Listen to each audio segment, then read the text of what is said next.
Kia ora everybody and welcome back. So tonight we have something spectacular for you on this amazing cooking special. Tonight I'm going to teach you how to create a Kiwi classic. And what are you going to need? A pizza base, some cheese, I think that's ham, salami, and most importantly, Whatties tin spaghetti. So, let's head out to the kitchen and get this started, shall we?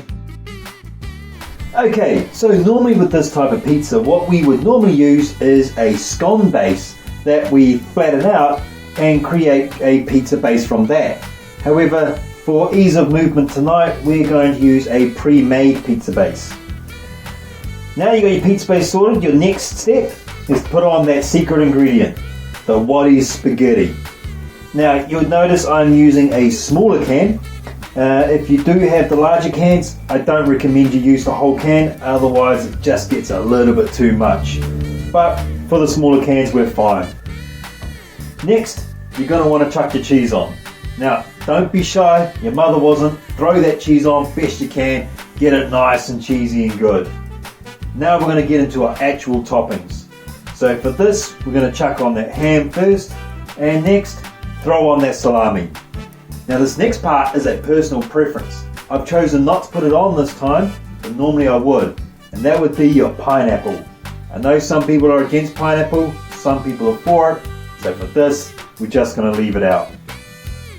Next up, you're chucking it in the oven. Put it at about 200 degrees, you're cooking it, well, until it's done. I normally leave it in there for about 10 to 15, but let's see how it goes.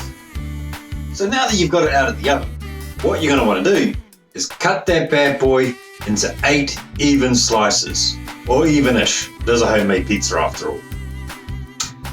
Now, take it back to the lounge, pour yourself a nice panhead beer, and enjoy yourself a nice Kiwi classic.